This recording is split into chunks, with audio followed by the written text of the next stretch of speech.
자, 포커스 온 6번째 시간입니다. 오늘 주신 본문의 말씀 가지고 껍데기에는 능력이 없다, 껍데기에는 능력이 없다라는 제목으로 하나님의 말씀을 증거토록 하겠습니다. 자, 포커스 온 시리즈 지금까지 사명에 집중하자라는 주제로 이제 4주 연속 말씀을 전했고요. 이제 오늘부터는요, 본질에 집중하는 거예요. 본질. 껍데기가 아니라 그 안에 본질에 집중할 수 있는 사랑하는 우리 모든 교우들 되시기를 간절히 소망합니다. 우리는 하나님의 사람들이잖아요. 하나님의 백성들이라 세상 가운데 거룩함이 있는 거예요. 즉 구별됨이 있는 거예요. 다른 거예요. 세상과는 가치 기준도 다르고요, 판단의 조건과 근거도 다르고요, 삶을 살아가는 원동의 그 원초적 힘도, 그 공급되는 에너지원도 다른 거고요, 소망하고 추구하는 바 목표와 목적도 다른 사람들이에요. 다르게 사시길 바랍니다. 예수를 믿는다 하고 천국을 소망한다 하는데 다를 바 없는 똑같은 삶을 살아간다면 감정에 지배받고 관계에 지배받고 확률에 놀아나고 상황 처지 형편에 따라 선택하고 결정하는 인생은 실은 그것은 하나님의 백성다운 삶의 모습이 아니죠. 오늘도 우리의 모든 마음과 시선이 하나님께로 집중되고 그 기준에 근거하여 모든 것들이 선택되고 결정되어지는 저와 여러분 되시길 주의 이름으로 축복합니다. 방금 전 제 사랑하는 후배 홍경민이 이렇게 축하 영상을 보내왔는데요, 얼마 전에 전화가 왔어요. 그러면서 형, 내가 황당한 일을 겪어가지고 그래. 그래서 왜? 그랬더니 형, 내가 저기 딸이 있잖아. 그래서 딸들 그래서 어린이집에 보내고 가끔씩 자기가 이제 아이들을 찾으러 간다는 거예요. 아이를 이제 데리러 가는데 어느 날도 그냥 아이를 데리러, 자기 딸을 찾으러 어린이집에 가서 그 딸아이를 데리고 이렇게 나오는데 갑자기 어린이집 선생님 한 분이 막 뛰쳐나오더래요. 그래서 아버님, 아버님, 그래서 자기를 막 애타게 부르길래 홍경민이, 그러니까 늘 겪는 일이니까, 자기 연예인이니까 사람들이 막 이렇게 찾아오면 이제 이렇게 사인해주고 그러니까 예, 그래서 사인해드리려고 그랬더니 갑자기 그분 하는 말이, 저기 아버님 혹시 우리 안호성 목사님 아세요? 그러더래. 예? 그랬더니 제가 우리 안호성 목사님 엄청 팬인데요, 우리 목사님이랑 친하시다면서요? 그러더래요.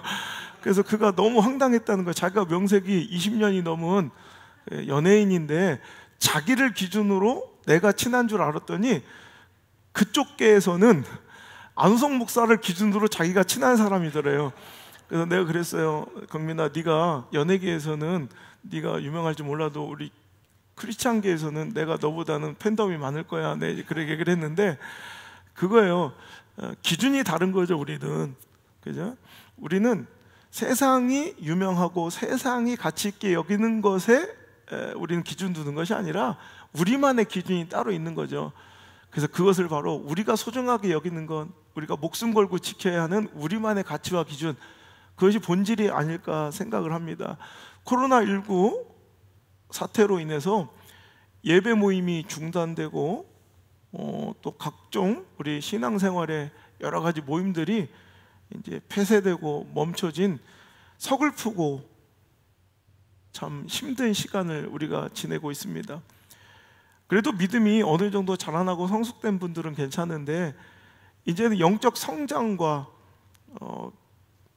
성숙이 묘연해졌고 교회 공동체의 존립이 위태해져 가고 있으며 전도와 선교 사역이 심각한 위기를 맞은 이때 우리는 과연 지금 이때 무엇을 해야 할 것인가에 대한 질문을 하나님께서 우리에게 던지시는 것 같아요.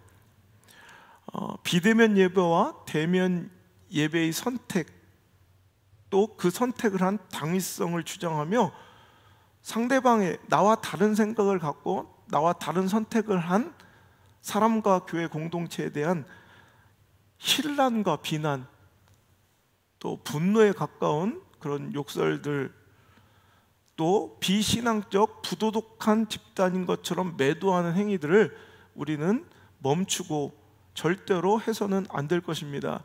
며칠 전 한 방송에서 교회 개혁을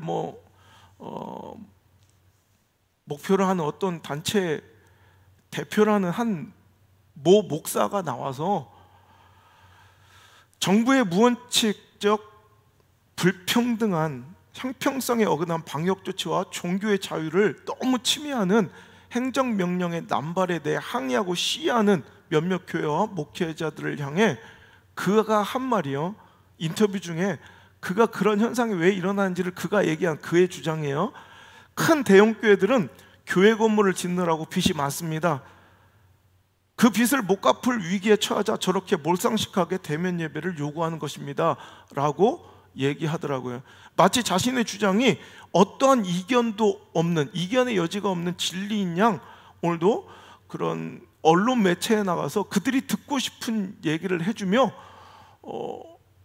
뭔가 승승장구 자랑스러워하는 그 모습을 보면서 내가 얼마나 분노가 치밀어 올랐는지를 몰라요. 과연 예배를 지켜내며 목숨 걸고 예배하는 세상의 그 수많은 질타 속에서 또 공권력의 엄포 속에서 목숨 걸고 예배하는 그 목사님들과 교회들이 돈 몇 푼의 경제적 유익과 꼼수로 그런 일을 행하고 있다고 정말 그 사람은 생각하는 것인지, 오히려 그것이 훨씬 더 경제적인 위험이나 부담을 가중시킬 수 있는, 어찌 보면 모험이고요, 어찌 보면 모든 걸 건, 말 그대로 목숨 건 그들의 선택을 그렇게 폄하해서는 안 될 거예요. 그렇다고 또 저는 반대로 비내면 예배를 선택하고 영상을 통해 우리 좀 답답하고 눈물 나는 예배를 드리면서 채워지지 않는 그 은혜의 갈증을 느끼며 안타까워하는 교회와 성도들도 절대로 잘못된 신앙이 아니며 그것이 비겁함이나 세상과 타협함도 아니라는 것을 또 말하고 싶습니다. 그들은 또 하나님의 뜻대로 우리의 예배가 사회와 이웃의 안녕과 건강을 해치며 위협이 된다면 내가 좀 힘들고 우리가 좀 답답하고 때로는 우리 교회 공동체가 좀 양보하고 희생해서라도 이웃을 사랑하고 이웃 사랑을 실천해야 된다는 하나님의 명령을 또 선택한 또 숭고한 희생 정신의 또 발로이기도 하다는 거예요. 자, 비대면 예배가 맞느냐 대면 예배가 맞느냐를 가지고 서로 부도덕하고 비신앙적인 것처럼 힐난하고 비난하는 것, 이것이 하나님의 뜻이 아닌 줄 믿습니다. 이 시대가 우리가 이 예배가 멈춰지고 모든 교회 활동과 신앙적 행위들이 다 멈춰진 이때 하나님께서 과연 그런 서로 갈라지고 갈등하며 싸우는 것을 원하고 계실까요? 아니라는 거죠. 이럴 때 집중하라는 거예요. 본질에 좀 집중하라는 거. 이것에는 이견이 없을 것 같아요. 너무 복잡해져 있었던 건 분명해요. 우리 한국 교회와 우리 교회부터 너무 분주했던 건 사실이에요.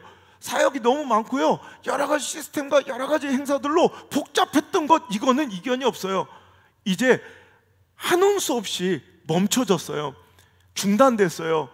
아무것도 할 수 있는 게 없어요. 이럴 때 우리가 해야 될 것은 비난, 힐난, 싸움질이 아니라 분탕질과 분노와 손가락질이 아니라 나를 되돌아보는 거예요.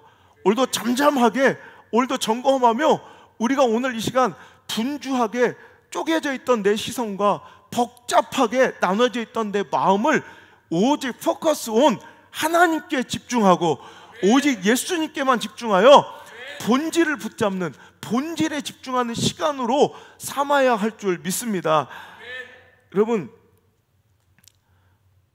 위기는 위험하고 위태하지만 또한 기회일 수 있다는 진부한 말처럼 이 시대는 교회가 교회답게, 교회가 교회로서 건강하게 다시 본질에 집중할 수 있는 기회로, 다시 본질로 유턴할 수 있는 기회로 삼아야 할 줄 믿습니다. 분주하게 흩어졌던 우리의 관심과 시선을 이제 하나님께 집중시킵시다. 복잡하게 변질되었던 우리의 신앙을 다시 단순하게, 심플하게 오직 예수님의 은혜와 십자가로 또 복음으로만 응축시켜 집중시키는 기회로 삼을 수 있기를 주의 이름으로 축복합니다. 이전에 우리 교회 성도는 아니지만요, 한 가정이 우리 교회에서 예배를 드리며 예배 끝나고 상담을 요청했습니다. 그 가정은 자기 자녀를 한 기독국제 대안학교에 보내놓고 수많은 실망감으로 고민하는 가정이었어요. 특히 그 남편분은 신앙인이 아닌데 할 수 없이 자식들 때문에 그 대안학교가 속해 있는 교회를 그냥 따라다니는 정도, 그 정도의 초신앙자였습니다. 그런데 그냥 여러 가지 상담을 위해서 우리 교회 와서 한번 예배를 드리시는데 놀랍게도 그분이 막 펑펑펑 예배 시간에 울고 계시는 거예요. 여러분, 경상도 남자가 50 넘은 나이에 이렇게 눈물을 보이며 사람들 앞에서 웃는 것은 그리 흔한 일은 아니죠. 예배가 끝났습니다. 그래서 그분과 상담을 하는데 그 아버님이 하신 말씀이에요. 목사님, 저는 장사하는 장사꾼입니다. 근데 오늘 여기서 예배를 드리면서 제가 교회를 다니면서 이렇게 눈물을 흘려보고 말씀에 은혜를, 감동을 받은 적이 처음입니다. 제가 말씀드리고 싶은 건 이겁니다. 장사꾼, 저 같은 장사꾼은 장사하는 게 맞고요, 교육자는 제대로 가르치고 교육하는 것이 맞고요, 목사님들은 하나님 말씀 전하면 진짜 목회하는 게 맞죠.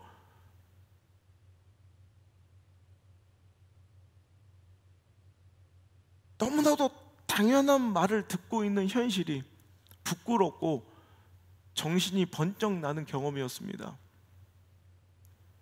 그가 물론 그날 그 예배에는 우리 교회에서는 은혜를 받았다고 저한테 칭찬을 하면서 목사님들은 이게 은혜를 끼치고 하나님의 말씀을 전하고 목회하는 것이 맞다고 얘기하고는 있지만, 저는 그분의 말 속에서 저는 과연 지금까지 정말로 본질을 붙잡고 교회를 교회답게, 목사가 목사답게 살아왔는가, 아니 살아갈 자신이 있는가에 대해서 저에 대해서 질문하며 깊은 고민에 빠져봤던 그런 경험이 있습니다. 여러분, 학교는 학교다워야 되는 거고요, 교회는 교회다우면 되는 거고요, 병원은 병원다우면 되는 거예요. 이 당연한 것이 이루어지지 않을 때 그 공동체는 학교든 병원이든 교회든 존재의 이유를 잃어버리게 되고 사회로부터 외면당하고 그 힘을 잃게 되더라는 말이에요. 그 권위를 잃게 되더라는 말이에요. 제가 몇 년 전에 제가 설교 시간에도 아마 말씀 전했던 것 같은데, 뉴스를 보다가 정말 분노했던 적이 있어요. 60대 아들을 둔 80대 노모가 60대 아들이 오늘 이상해서 쓰러지는 거, 뇌출혈이 온 거예요. 그래서 119에 신고를 해서 그 보호자로서 80대 노모가 60대 아들을 데리고 119 구급대원들과 함께 병원을 갔는데, 병원에서 그들의 남루한 행색과 그 초라함을 보고 그들을 거절하는 거예요. 이유는 접수비 15,000원을 지금 당장 없다는 이유로. 과연 그게 15,000원 없어서 그들을 거부한 게 아니겠죠. 이제 수술을 들어가야 되는데, 그들이 볼 때는, 원무과에서 볼 때는 그분들이 15,000원이 문제가 아니라 그 수술비를 감당할 수 없을 거라 판단됐겠죠. 그러니까 그 뇌출혈이 와서 침대에 쓰러져 있는 그 아들을 외면한 거예요. 그래서 그 사진이, 그 소방대원이 울분을 터뜨리며 찍어놓은 사진이 뉴스에 올라왔는데, 뇌출혈로 쓰러진 그 아들이, 60대 아들이 응급실에도 들어가지 못한 채 그 복도에서 대기 중에 있는 사진을 그 소방대원이 찍어서 올리고, 그것이 공분을 토해내는 사건이 되었죠. 결국 새 병원을 전전하다가 결국 식물인간이 됐어요. 여러분, 다 이 얘기를 듣는 사람들은 분노가 치밀죠. 화가 나죠. 왜? 병원이 병원의 본질의 사명에 충실하지 못하니까 우린 분노하며 그런 병원을 외면하고 싶죠. 여러분, 병원은 그렇지 않습니까? 병원은 내가 돈 낸 만큼 치료받는 것이 아니라 아픈 만큼 치료받는 것이죠. 그게 병원의 본질입니다. 그렇다면 이렇듯 교회도 교회의 본질을 지키며 붙잡아야 할 줄 믿습니다. 그렇지 않으면 시대로부터 또 하나님으로부터 외면당하며 또 분노를 사는 불행한 일이 벌어질 것이라는 거예요. 아니, 이미 벌어지고 있을지도 모른다는 거죠. 제가 항상 늘 두려워하며 가슴에 새기는 말씀들이 있습니다. 사역이 분주하고 사역이 복잡해지고 여러 가지로 정신이 없을 때 그때마다 제 마음을 두렵게 하는 말씀이 바로 이 말씀입니다. 마태복음 7장 21절 이하의 말씀입니다. 나더러 주여 주여 하는 자마다 다 천국에 들어갈 것이 아니요 다만 하늘에 계신 내 아버지의 뜻대로 행하는 자라 자라야 들어갈 것이니라.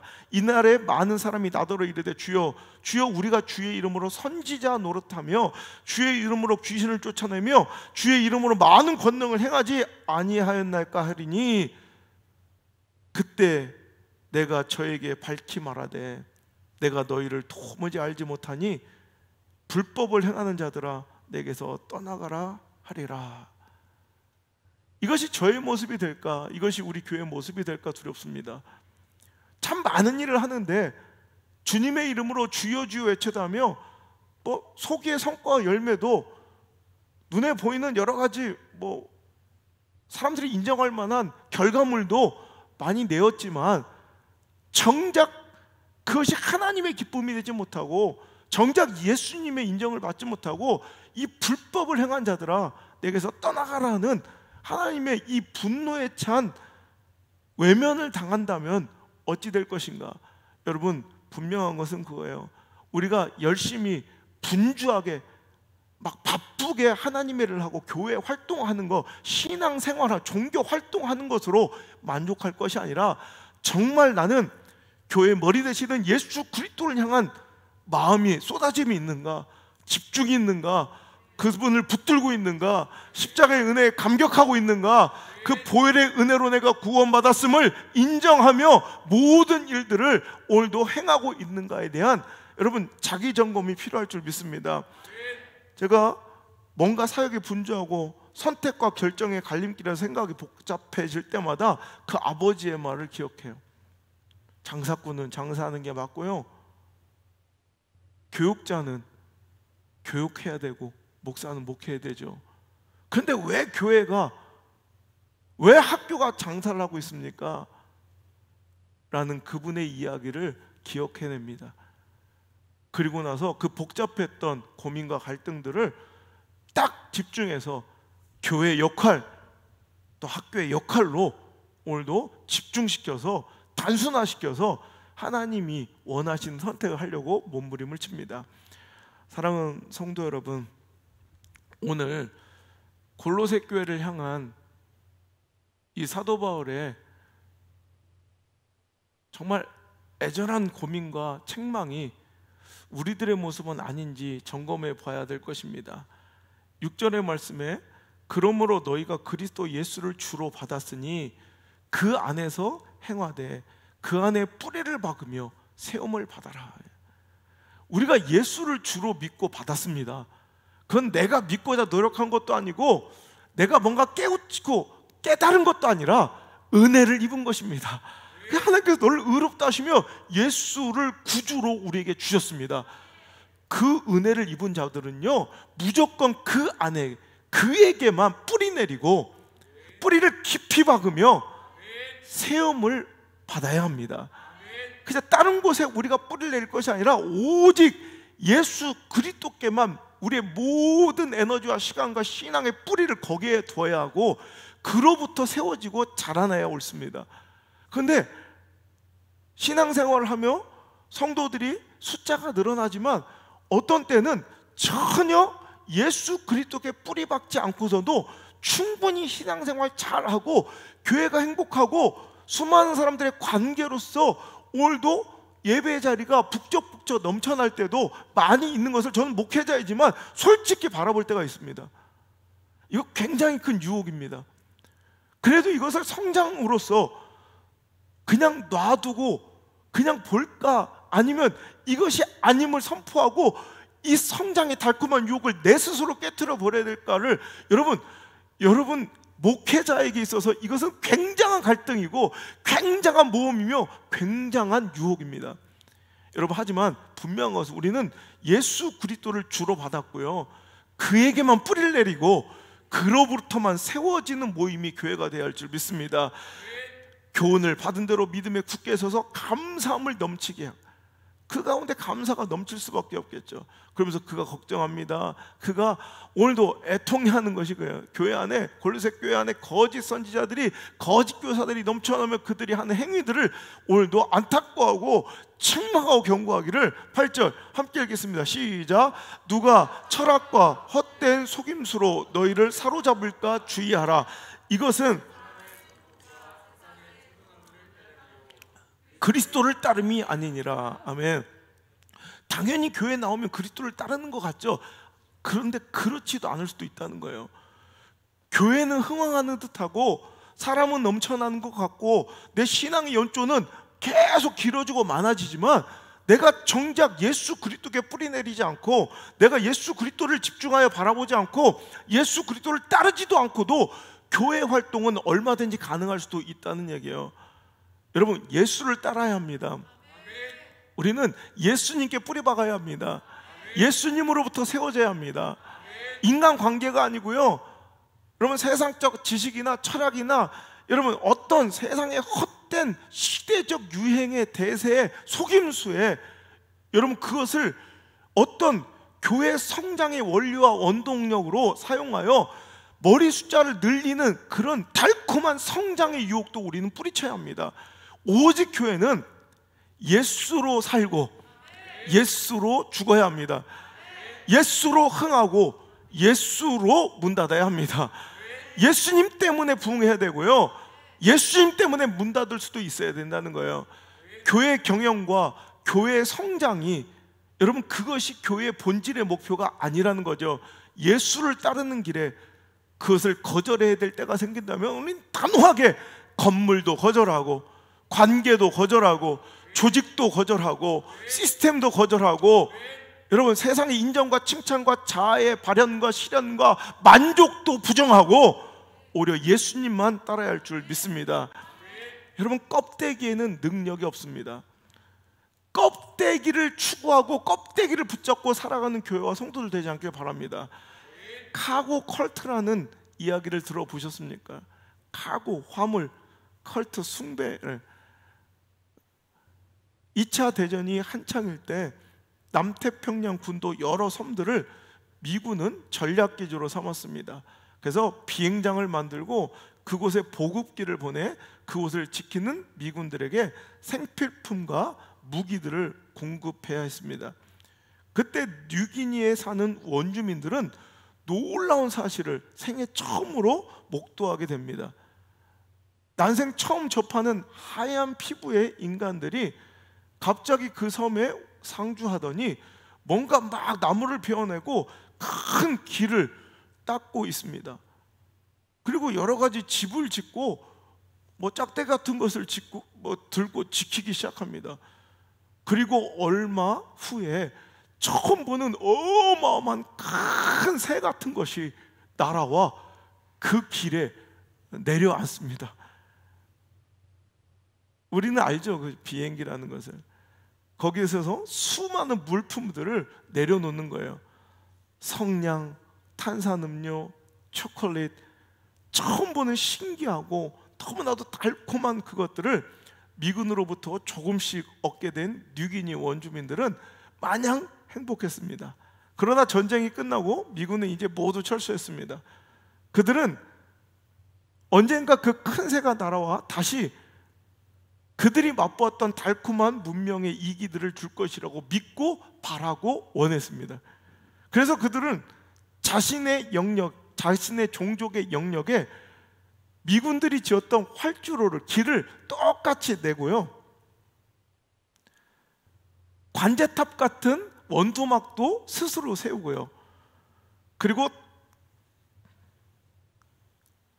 그동안 해오던 사냥이나 어떠한 노동도 포기한 채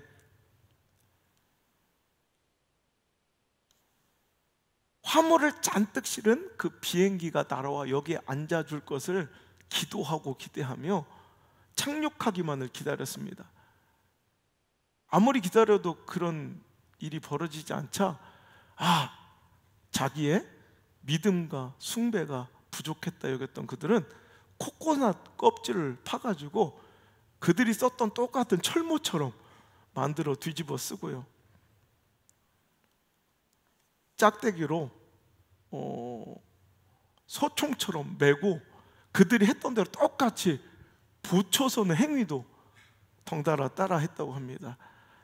그러나 전쟁이 끝난 후 그들이 기다리는 비행기는 지금까지도 결코 오지 않고 있다고 합니다. 이와 같이 핵심을 잘못 이해하고 근본도 빠뜨린 채 무언가를 막연히 바라는 현상을 카구 컬트라고 혹은 화물 숭배라고 부릅니다. 아직도 일부 원주민들 중에는요, 2월 15일 그들이 처음 이제 그들을 만났던 날일 수도 있겠죠. 2월 15일에 뭔 말인지 모르는데 USA라고 쓴 이런 옷이나 깃발을 애지중지 모시고요, 또 그들이 버리고 한 성조기를 우상처럼 숭배하며 그 성조기를 펼쳐들고 대나무 소총을 메고 사열을 쭉 해서 사열을 하는 부족도 있다고 합니다. 왜? 아직도 그것이 풍요를 가져다 줄 것이라고 믿기 때문입니다. 이게 얼마나 웃긴 일입니까? 얼마나 웃긴 장면입니까? 우리가 볼 때는 너무나도 우스꽝스럽고 말도 안 되는 장면이죠. 본질과 근본을 모르고 그 형식만 흉내내면 보급품을 가득 지른 비행기가 찾아와서 엄청난 행복과 기쁨과 축복과 풍요를 가져다 줄 것이라고 믿는 이들의 어리석은 모습이 이 시대와 그리고 오늘날 우리 교회들의 신앙과 너무나도 닮아 있다는 거예요. 세대를 막론하고 오늘의 현실의 문제의 근본을 이해하지 못하고 그냥 당장의 눈앞에 보이는 것들만 바꾸고 가리려고 합니다. 믿는 이들의 그 핵심이, 본질이 정말로 나에게 은혜와 축복과 구원의 소망을 주실 하나님께 집중되는 것이 아니라 그냥 현실 눈앞에 보이는 그래프와 통계의 숫자만 잠시 바꾼다고 모든 문제의 근본이 해결되거나 치료되지 못함을 아직도 이해하지 못한 채 원래 그냥 눈앞에 있는 그런 세속적 숫자와 그래프로 뭔가를 승부내려 한다는 거죠. 여러분, 국가마다 새로 출범하는 정부들은 이전 정부의 실정과 문제들을 풀고 개선하겠노라 공언을 합니다.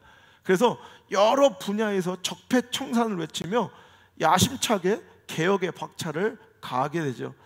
국민들은 이번에 이 정부는 다를 거야 라고 믿으며 이전의 다른 정부들의 실수를 답습하지 않고 이 정부만은 정말로 근본적인 개혁이 이루어지기를 소망합니다.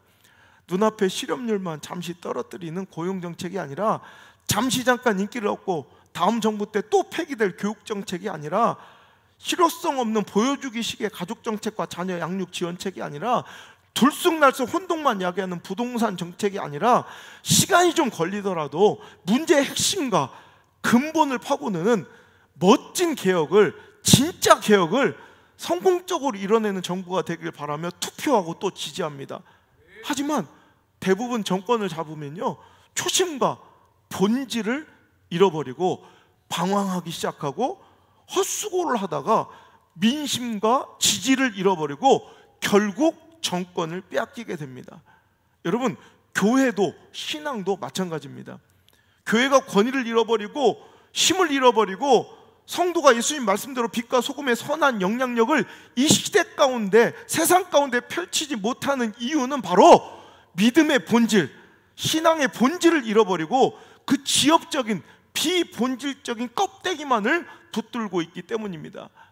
여러분, 진짜 개혁은요, 아까 말한 개혁을 원한다는, 교회 개혁을 원한다는 그 어떤 목사의 교회를 향한 신란과 비난, 말도 안 되는, 교회가 여러분 건물 짓고 뭐 빛 가리우느라고 예배를 원하는 거예요? 여러분, 우리는 목숨 건 가치고 신앙의 정신입니다. 여러분, 진짜 개혁을 원한다면 그분들 정신 차려야 돼요. 진짜 개혁은 뭐 어떤 혁신적인 사고나 혁명적인 이런 센세이션 이런 어떤 사건이 아니라 어떤 것을 막 새로 개발해내는 것이 아니라 진짜 본질을 지켜내고 회복하는 것이 진짜 개혁입니다. 500여 년 전 마르틴 루터를 통해 감행되었던 거룩한 종교개혁이 또한 우리에게도 이 시대에도 다시 한번 필요하다고 생각합니다. 개혁은 새로움의 창조가 아니라 본질로의 회복입니다. 교회가 권력을 탐하고 면죄부를 팔며 돈을 벌어들여 화려한 성전만 지르했던 변질되고 오염된 기독교를 오직 은혜, 솔라 그라시아, 오직 믿음, 솔라 피데, 오직 성경, 솔라 스크립처라, 이 본질의 가치로 복원하고 회복시킨 것이 바로 종교개혁의 정신이었습니다. 진정한 개혁을 외치는 정당과 정치 권력이라면 무엇인가 획기적이고 눈에 띄고 인기 끄는 포퓰리즘의 새로움이 아니라 국민이 그토록 열망하는 상식과 정의가 통하는 모든 것이 본연의 자리로 돌아와 제 기능을 발휘하고 목적대로 사용되는 그런 진정한 민주주의, 그런 정부의 공권력, 그런 의회 제도와 법 집행을 이루고 회복하길 소망하고 있다는 것을 기억해야 합니다. 개혁이란 이름으로 누군가를 정죄하고 비판하고 정치적으로 보복하는 옹졸하고 구태연한 모습의 반복이 아닌 본질의 능력을 상실한 채 껍데기만 남아있는 모든 적폐들이 진짜로 청산되고 단순하고 명료하게 모든 국가기관들과 시스템들이 본연의 임무와 역할을 제대로 감당하며 원활하고 유기적으로 돌아가는 그런 사회를 만드는 성공한 정부가 되어야 할 것입니다. 그것이 국민들의 바람이며 그것이 이번에 세워진 이 정부의 가장 멋진 슬로건 아니었습니까? 나라를 나라답게. 우리 한국교회도 이제 교회들도 일어나 이제 하나님 앞에 거룩하게 이 고백을 선포해야 할 줄 믿습니다. 교회를 교회답게, 교회를 교회되게. 여러분, 교회가 교회답게 된다는 것은 교회만이 할 수 있는, 교회가 해야 되는 교회의 본질의 역할과 본질의 사명을 감당해야 그때야 바로 교회가 능력을 갖고 다시 한번 힘을 회복하게 된다는 거죠. 여러분, 교회가 해야 될 일은 무엇입니까? 교회만이 할 수 있는 일은 무엇입니까? 구원의 예수 그리스도, 여러분, 유일한 길이요 생명의 진리한 유일한 통로, 예수 그리스도의 그 복음을 전하는 것, 이것이 바로 교회의 역할입니다. 베드로가 이르되 은과 금은 내게 없거니와 내게 있는 것을 너에게 주노니 나사렛 예수 그리스도의 이름으로 일어나 걸으라 외쳤던, 여러분, 이 사건처럼 여러분, 나면서부터 걷지 못하며 아무런 소망도 없이 구걸하며 연명하는 성전 문 앞에 거린에게 너무나도 당당하지 않습니까? 너무나도 담대하지 않습니까? 그가 소유한 가장 좋은 것, 그가 소유한 가장 소중한 것, 즉 나사렛 예수 그리스도, 그 복음을 선물한 베드로처럼 우리 교회와 성도들도 세상이 추구하는 은과 금을 제공하는 교회가 아니라 나에게만 있는, 우리 교회만 있는, 교회에만 소유된 복음, 가장 위대하고 가장 소중한 가치, 그 복음과 예수 그리스도를 희망 없는 이 시대에 선포하고 외쳐야 될 줄 믿습니다. 우리도 이렇게 외쳐야 돼요. 우리를 모든 죄와 죽음으로부터 구원하신 예수 그리스도를 너에게 주노니. 우리 교회는 세상의 위로와 세상의 은과 금은 없지만은, 세상의 어떤 위로와 세상의 어떤 시스템은 없지만은 우리가 가지고 있는 것을 너희에게 주노니, 우리가 가진 것을 세상에 선포하고 널리 전하노니 곧 나사렛 예수 그리스도, 그 구원의 이름과 천국의 소망의 유일한 열쇠, 그 복된 소식을 세상에 전파하며 희망 없는 시대여 이제 너는 자유하라, 희망 없는 절망 없는 세대여 이제 너는 천국을 소망하며 일어나 걸으라, 당당히 외치고 선포할 줄 알아야 할 줄 믿습니다. 구청도, 문화센터도, 인문학자도, 성공학 강사도, 자기계발서 저자도, 모티베이션 동기부여 연설가도, 상담학 전문가들도 줄 수 있는 것들이 아닌 교회만이, 우리만이 할 수 있는 그 본질의 사명에 집중하며 오늘도 그 본질을 붙드는 우리 교회가 되기를, 우리 조국 교회가 되기를 주 예수 그리스도의 이름으로 소망합니다. 여러분, 서울에 제가 집회 갈 때마다 들리는 이제 한 식당이 있습니다. 우리 수행하는 우리 안전도사와 함께 이제 그쪽 지역에 집회만 가면 우리가 벌써 흐뭇해가지고 행복해 웃습니다. 한 할머니가 운영하시는 이제 한식 뷔페인데요. 뭐 저나 안전도사나 또 양도 많기 때문에 웬만한 곳 가면 별로 배도 채워지지 않고 우리는 웬만한 뷔페를 좋아하는데, 거기다가 그 한식 뷔페는요 얼마나 또 맛있는지, 그러니까 닭볶음탕이나 이 제육볶음을 무한대로 제공하고요, 반찬이 기본으로 10가지가 이렇게 항상 나옵니다. 그런데다가 그 뭐 양만 많다고 좋은 것이 아니라 정말 맛있어요. 그러니까 할머니가 이렇게 앉아 계신데 거기다 값은 얼마 싸는지 6,000원밖에 안 해. 근데 그것도 현금으로 내면 5,000원 해줘요. 그러니까 그런데 이렇게 맛있을 수가, 항상 정가로, 특히 이게 잘 흉내낼 수 없는 그 할머니들만의 그 호박꼬지 알아요?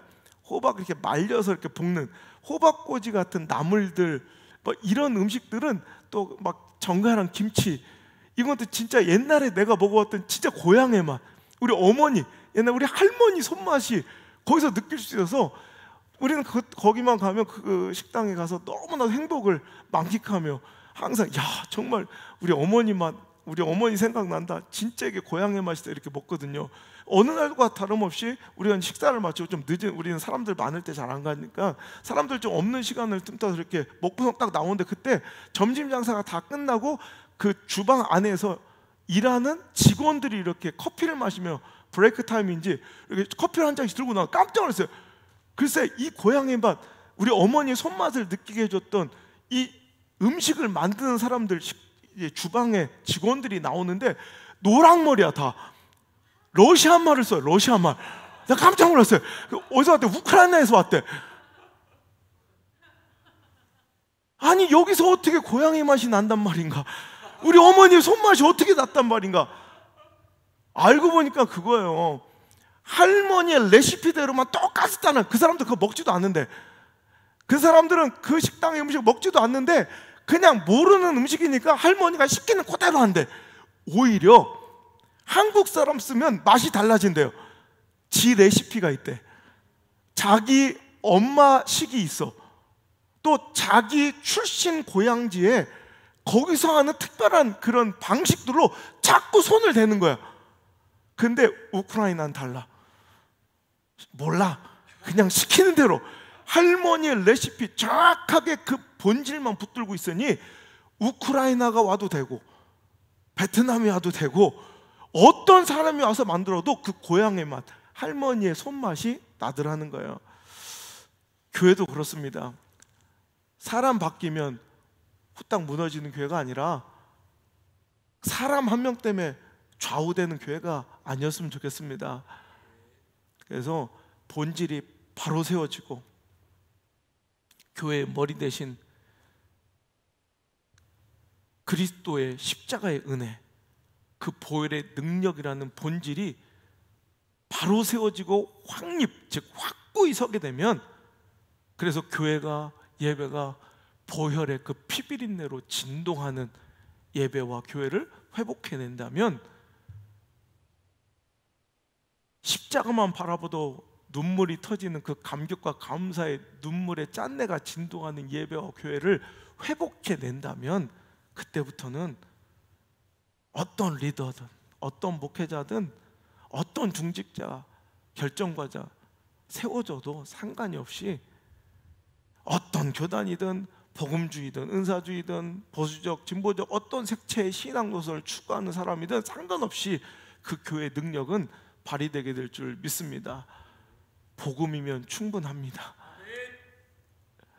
동일한 제목으로 아가페 북스에서 곽희문 선교사라는 분이 책을 쓴 적이 있어요.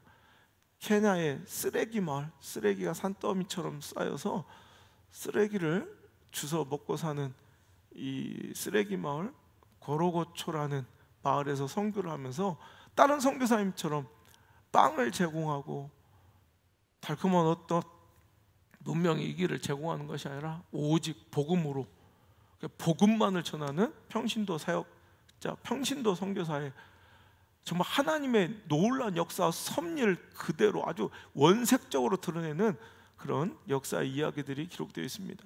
그래요, 빵이 복음을 전하는 접점이 될 수도 있겠지만 실은 복음이면 충분합니다. 빵 때문에 몰려드는 교회가 아니라 여러분, 복음으로 몰려드는 교회. 예수님께서 오병이어의 기적을 펼치시고 사람들을 피해 가십니다. 사람들은 구름대처럼 몰려들지만 예수님은 그들을 거절하십니다. 너희가 나를 쫓는 이유는 빵 때문이구나. 여러분, 예수님께서 거절하는 교회 무리와 부흥이 아니기를 주의 이름으로 축원합니다. 오직 예수, 그 보혈의 권세와 능력, 십자가의 은혜에만 감격하여 주님을 따르는 제자가 돼야지 무리가 되지 않기를 주의 이름으로 축복합니다. 정말 우리는 복음이면 충분한가? 아니, 나는 복음이면 충분한 사람인가? 그런 사역과 그런 목회를 난 진정하고 있는가? 가장 큰 교회 위기와 목회 위기는 바로 복음이면 충분하다는 이 고백이 흔들릴 때입니다. 사람의 인정이 필요하고 내 명예가 지켜져야 되고 내 자아 실현과 만족도가 필요한 목회와 사역은 아닌지,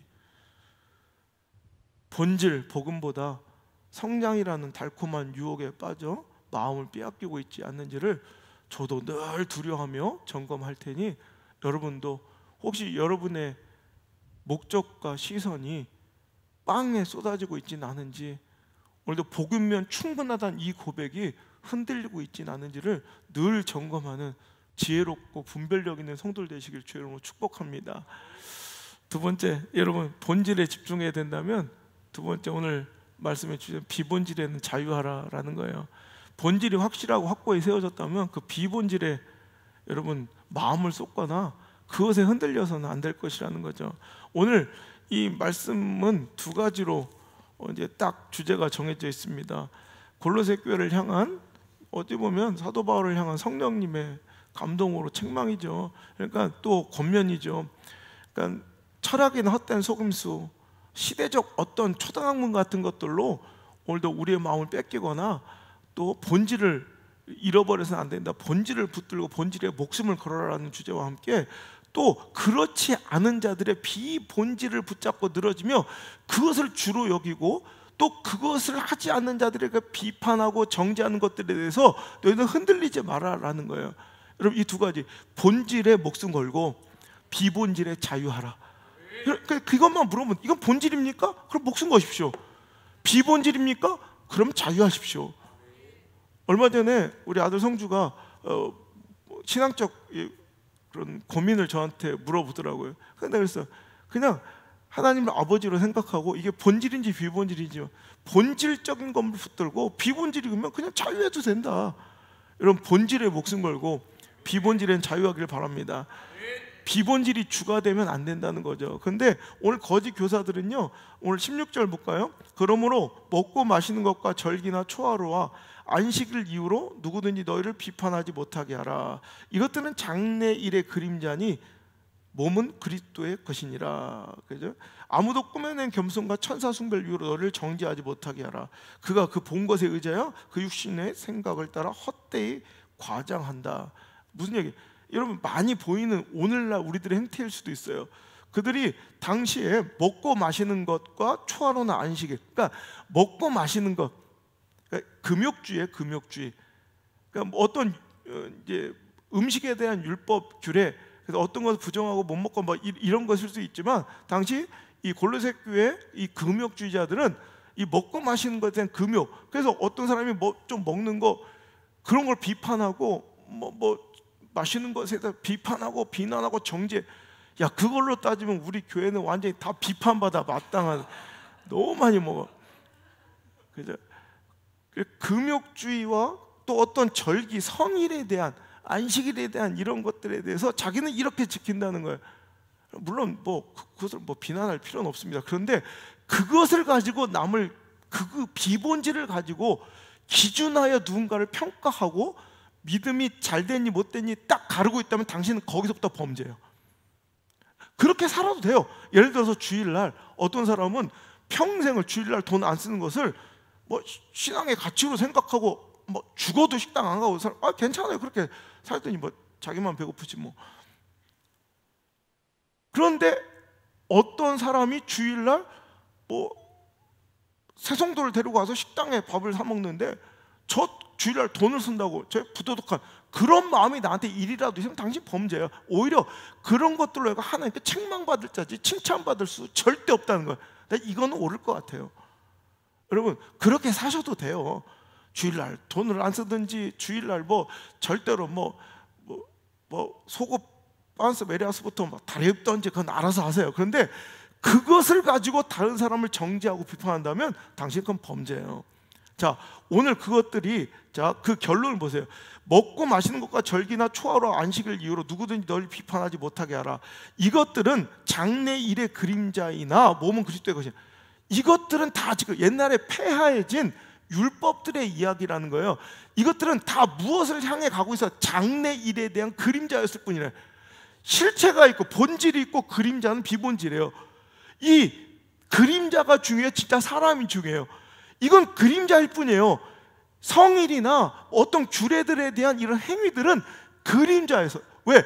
이것들이 지향하는 바는 바로 오실 예수 그리스도라는 것을 가르치는 그림자였을 뿐인데 그분이 오셨는데 그분을 붙잡지 않고 그림자를 붙잡고 살아가는 어리석음이 있어서는 안 된다는 것이고 또 그 그림자를 함께 붙잡지 않는다고 다른 사람을 비방하고 정죄하는 것은 더더욱이 안 될 말이라는 거예요. 자, 그들은 아무도 꾸며낸 겸손과 천사 숭배를 이유로 너희를 정죄하지 못하게. 꾸며낸 겸손, 외식. 여러분 꾸며낸 가장된 거룩들이 있어요. 여러분 그런 것들로 오히려 사람들의 눈을 속이고 그것들로 오히려 종교적으로 신앙적으로 교회 직분적으로 좀 높은 자리에 올라가는 사람도 많아요. 그리고 그것을 가지고 자기 신앙, 직분의 껍데기가 굉장히 자기 신앙을 믿음을 보증하는 것처럼 생각하며 누구에게서 타박하고 누구를 가르치려 하고 누구에서 비판하고 점수 매기는 사람들이 너무나도 많다는 거예요. 여러분 절대 아니, 본질을 붙잡아야죠. 비본질엔 자유해야 돼요. 그 대신 본질일 때는 목숨 걸어야 돼요.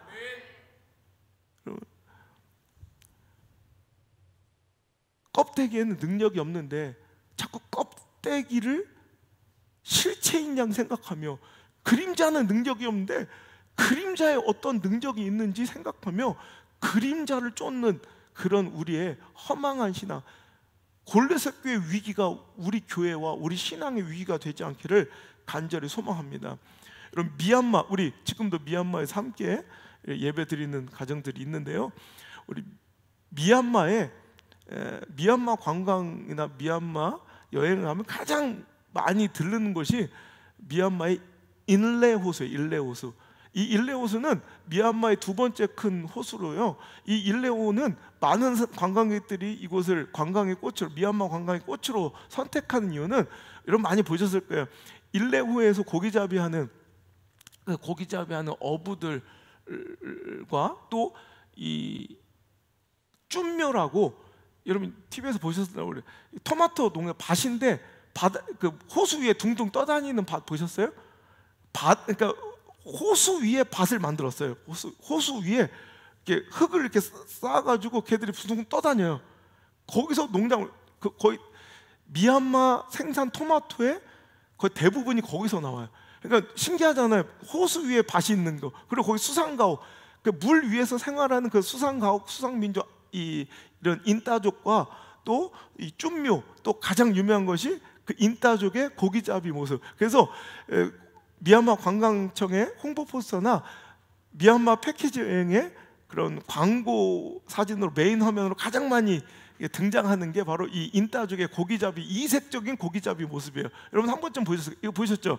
이 미얀마 관광 포스에 항상 나와 이렇게 너무 마치 춤추듯 이렇게 이런 식으로 이렇게 고기를 특이한 방법으로 잡거든요.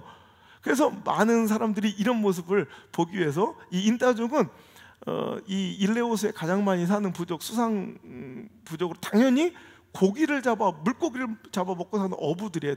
근데 요즘에 인따족이요, 관광객이 하도 많이 오니까 그들이 전통 의복을 입은 채, 즉 저렇게 이렇게 고기를 발가락으로 노를 젓거든요. 그리고 이제 한 여발로 서서 저 통발 같은 걸 탁 해서 노로 물을 쳐가지고 고기들을 놀래게 하고, 이게 그물 같은 저 망을 씌워서 잡는 이런 방식인데, 저 고기 잡는 게 아니에요. 그 흉내만 그냥 쇼만 하고 있는 거예요. 이렇게 하면 사진 찍어주거든. 그리고 팁을 받아요. 그걸로 먹고 살기 시작했어요. 그 대부분의 인따족들이 이제 고기를 안 잡아요. 하루 종일 저거 하고 있는 거예요, 이렇게. 그래서 관광객들 다가오면 옆에 와서 막 사진을 찍어, 이렇게 포즈를 잡아줘요. 그 사진을 막 찍잖아. 그럼 돈 내라고. 여러분, 이 안타까운 모습이, 이제 어부 수상민족이 고기를 잡지 않아요. 그 대신 고기 잡는 신용으로 먹고 사는, 이게 우리들의 모습이 되면은 안 될 것 같아요. 제발 쇼하지 맙시다.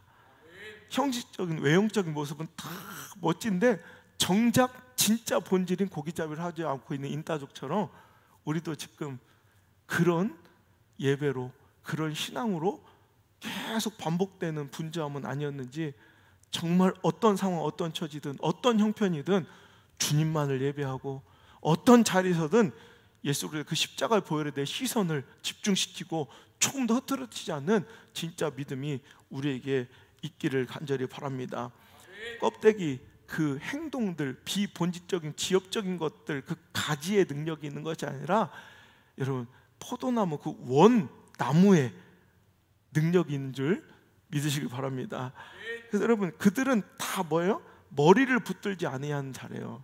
19절에 보니까, 그러니까 먹고 마시는 것, 절기나 초하루 안식일을 지키고, 또 뭐 꾸며낸 겸손과 천사 숭배를 가지고 막 되게 막 그럴싸하게 신앙생활을 하는데, 그들은 결국 정작 19절에 머리를 붙들지 않아요. 이러면 다 끝나는 거예요. 여러분 보세요. 아까 말씀에서 보니까, 자 10절에 너희도 그 안에서 충만하여졌으니 그는 모든 통치자와 권세의 머리시라. 할렐루야. 그죠? 교회 모든 지체와 성도들의 머리는 예수님이신데, 오늘도 굉장히 신앙생활의 행동들은, 비본질적인 것들은 굉장히 거룩하고 경건해 보이고 멋있어 보이고 열심이고 열정적으로 보이는데, 결국 정작 그들은 뭐만 안 붙들어요? 머리만 붙들지 않으면 능력이 없는 거예요. 여러분, 포도나무의 가지는 바로 성도고 교회예요. 자, 또 머리에 붙어있는 지체는 바로 성도와 교회의 상징이에요. 자, 지체들은 머리에 붙어서 머리를 붙들고, 머리로부터 모든 힘줄과 마디가 공급을 받고 연합하여 하나님이 자라게 하심으로 성장할 수 있는 거예요. 그리고 포도나무 가지들은 오늘도 포도나무에 붙어 있을 때만, 붙들려 있을 때만 그 안에서 공급되는 모든 에너지와 수분으로 살아낼 수가 있는 거예요. 자, 보세요. 물론 열매가 맺히는 곳은 가지예요. 가지에 열매를 주세요. 즉 하나님은 교회와 우리들을 통해서 하나님의 영광스러운 일과 열매들을 나타내시기를 기뻐하시지만, 가지가 노력하고 열매 맺기를 꿈꾼다고 가지가 열매를 내는 게 아니라, 가지는 어찌됐든 포도나무 원줄기에 붙어 있어야 돼요.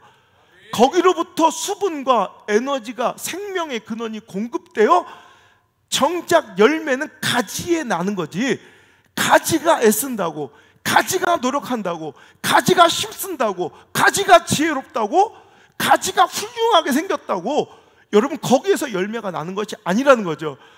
오늘도 지체가 뭔가 일을 하는 건 지체들인 것 같지만, 오늘도 머리로부터 공급되는 에너지와 명령이 없으면 그것들은 아무것도 아닌 무의미해지는 것이라는 걸 우리는 잊지 말아야 돼요. 머리를 붙들어야 합니다.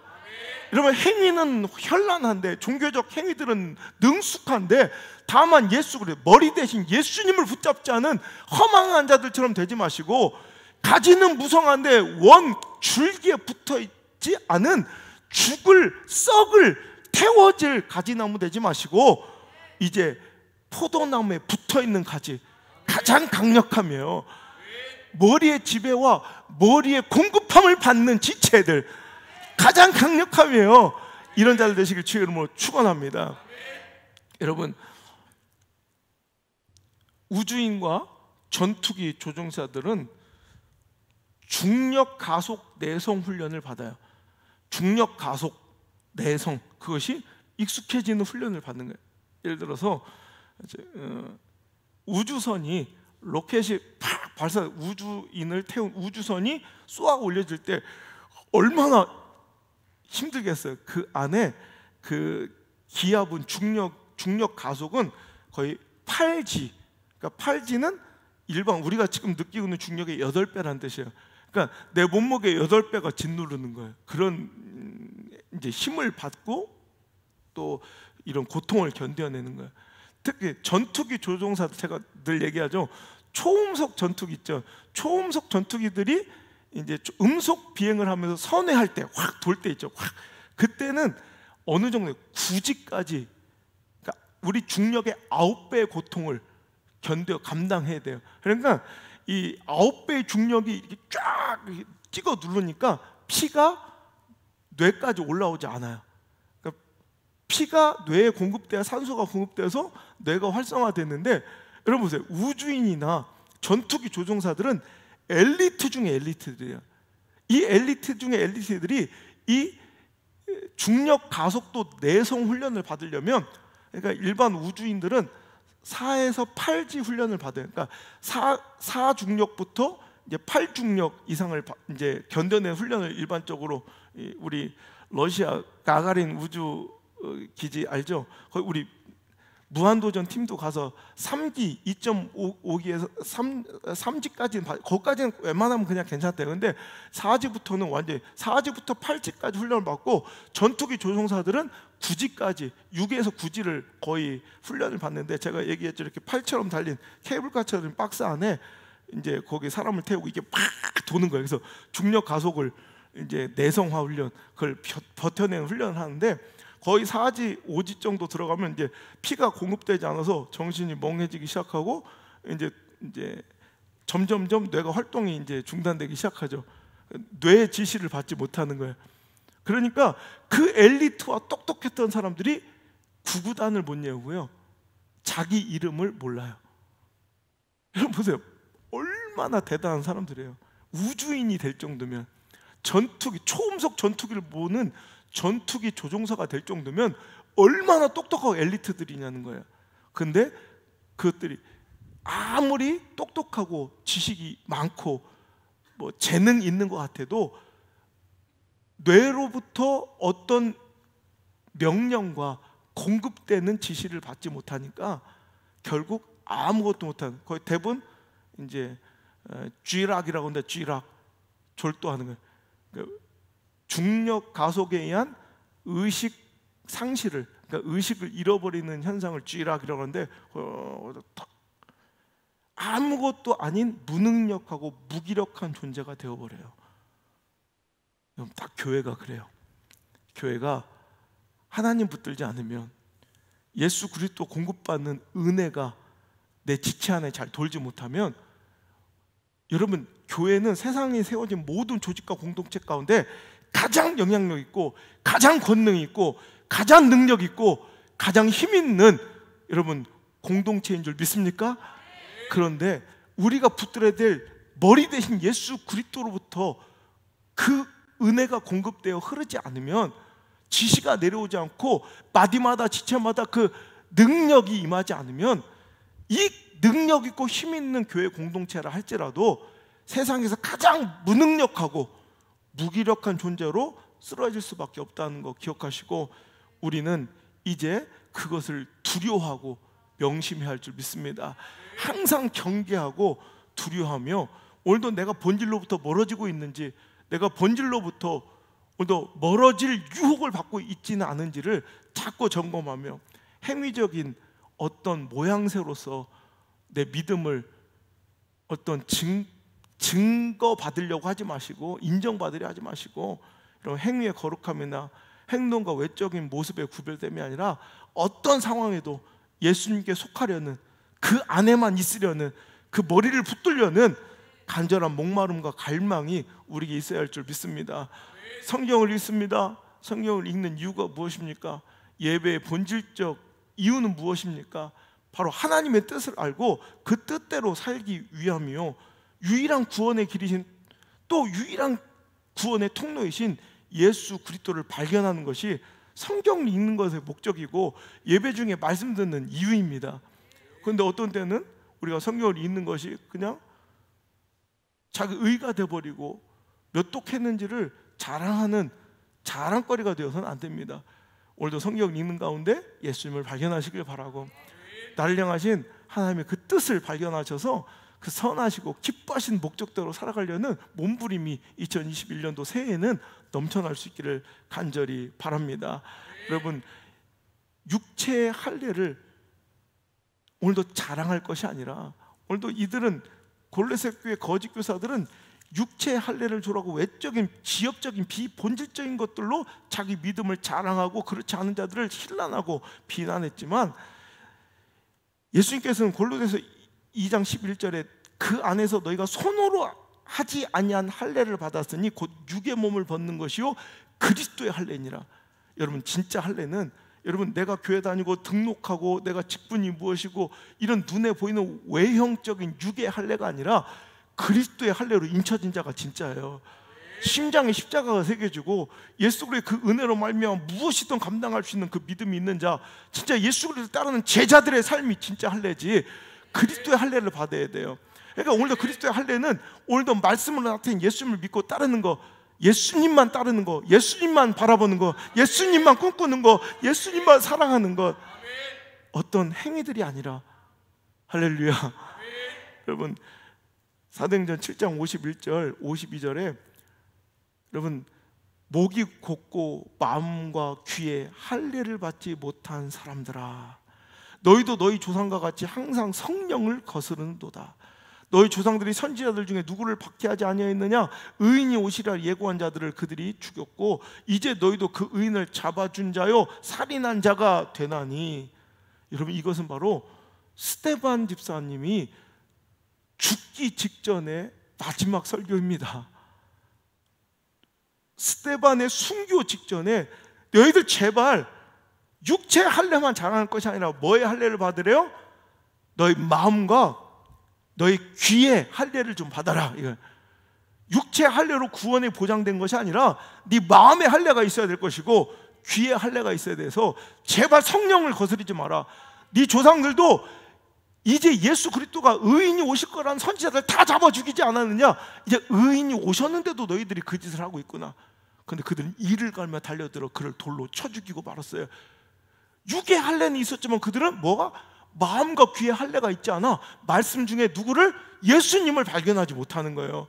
오늘도 저와 여러분이 마음과 귀의 할례를 받지 못해 말씀 가운데 예수님을 발견하지 못하고 예수님을 만나지 못한다면, 예수님의 뜻을 청종하여 순종하고 살아가지 못한다면, 오늘도 말씀에 이를 갈고 말씀에 부딪혀 충돌하여 돌로 친는다면, 오늘도 우리는 여러분 아무리 육적인 모습으로 외형적인 모습으로 쇼를 하고 신앙생활을 하는 것처럼 다른 사람들은 다 저 사람 교회 다니고 예수쟁이라고 얘기할지라도 난 예수쟁이가 아닐 수도 있다는 거죠.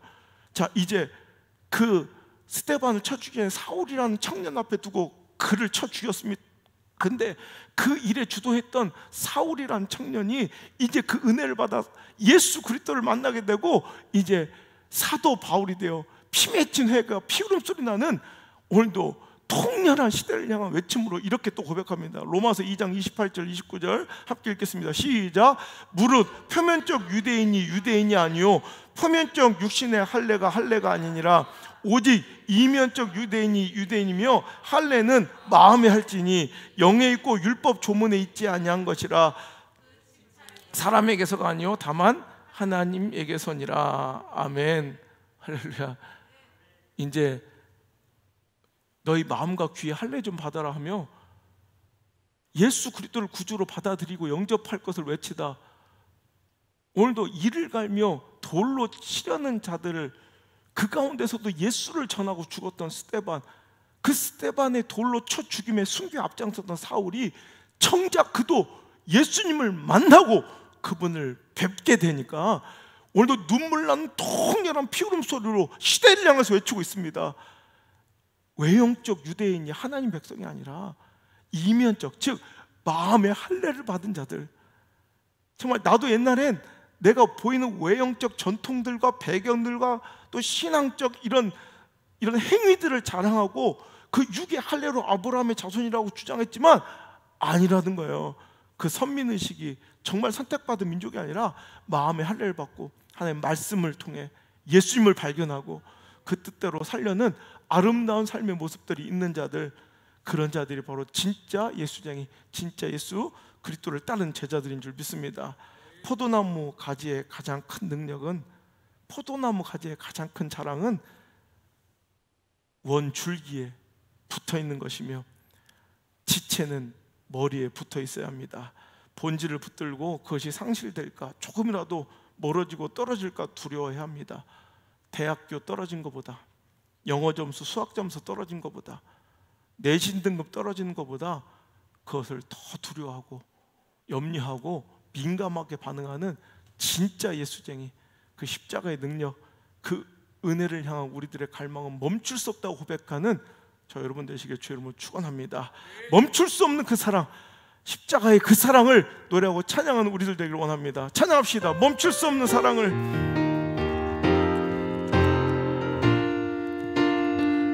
멈출 수 없는 사랑 내게 주소서. 아버지의 눈물, 그 사랑을 끊을 수 없는 사랑 내게 주소서. 십자가에 달린 그 사랑, 멈출 수 없는 사랑 내게 주소서. 아버지의 눈물, 그 사랑을 끊을 수 없는 사랑 내게 주소서. 십자가에 달린 더 간절하게 멈출 수 없는 사랑 내게, 그게 바로 교회 존재 이유입니다. 그것이 바로 나의 예배 이유입니다. 그것이 바로 내 신앙의 목적입니다. 이것이 바로 우리가 붙어야 될 본질입니다. 십자가에 달린 그 사랑, 멈출 수 없는 사랑 내게 주소서. 아버지의 눈물, 그 사랑은 끊을 수 없는 사랑 내게 주소서. 십자가에 달린 그 사랑, 다시 한번. 멈출 수 없는 사랑 내게 주소서. 아버지의 눈물, 그 사랑은 끊을 수 없는 사랑 내게 주소서. 십자가에 달린 그 교회가 교회되길 원합니다. 교회되게, 예배되게 우릴 사용하소서. 진정한 부흥의 날 임하도록 사용하소서. 교회가 교회되길, 교회가 교회되게, 예배되게 우릴 사용하소서. 진정한 부흥의 날 오늘 임하도록 우릴 사용하소서. 우리에게 소원이 하나 있습니다. 우리에겐 소원이 하나 있네. 주님 다시 오실 그날까지 우리 가슴에 새긴 주의 십자가 살아 나의 교회를 사랑케 하네. 주의 교회를 향한 우리 마음, 희생과 포기와 가난과 고난, 하늘며 죽음조차 우릴 막을 수 없네. 우리 교회는 이 땅의 희망. 교회를 교회되게, 예배를 예배되게 우릴 사용하소서. 진정한 부흥의 날 오늘 임하도록 나를 자 소리 높여 교회를 교회되게 예배되게 나를 사용하소서. 진정한 부흥의 날 오늘 임하도록 나를 다시 한번 교회를 교회되게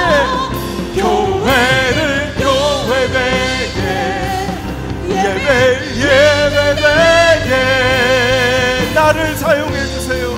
나를 사용하소서. 진정한 부흥의 날 오늘 임하도록 나를 사용하소. 교회를 교회되게 예배되게 나를 사용하소서. 진정한 부흥의 날 오늘 임하도록 나를 사용하소서. 교회를 교회되게 우리를 사용하여 주옵소서. 우리를 사용하소서. 진정한 부흥의 날 오늘 임하도록 다시 한 번만 마지막으로 교회를 교회되게 예배되게 우리 사용하소서. 진정한 부흥의 날 오늘 임하도록 우리 사용하소서. 교회가 교회되기를 원합니다. 다른 세상의 헛것, 초등학문 같은 세상의 유행과 대세와 은강금 같은 성공과 명예를 바라는 것이 아니요 오직 여호와 하나님께만 우리의 마음이 집중되며 구원의 통로이신 예수 그리스도의 십자가의 은혜만 우리의 시선이 집중되기를 원하나이다. 흐트러뜨리지 아니하고 이 마음과 시선으로 keep going, 끝까지 전진하며 주님의 제자가 되는 아름다운 무리들로 교회가 진정한 부흥을 이루게 하여 주옵소서. 이제는 우리의 생명 되신 우리 모든 성도와 교회의 머리 되신 예수 그리스도의 크신 은혜와 독생자 아들을 우리에게 보내사 우리로 하여금 천국의 소망을 품게 하시고 부활의 소망을 허락하신 우리 아빠 아버지 하나님의 크고 놀라운 사랑과 우리를 고아처럼 버려두지 아니하시고 늘 동행하시며 우리에게 필요한 모든 것들을 공급하시는 보혜사 성령님의 그 능력의 손길이 오늘 이 자리에 나와 다시 한번 본질에 집중하며 교회를 교회되게, 예배를 예배되기를 원하며 나를 사용해달라 부르짖고 꿈꾸며 기도하는 모든 성도들의 머리 위에와 저들의 모든 가정과 생업의 터전 위에, 저들의 자녀들의 인생과 미래 위에 이제부터 떠나가지 마시고 1초도 떠나지 마시고 1초도 떠나가지 마시고 영원토록 함께 머무시기를 간절히 축원하옵나이다. 아멘.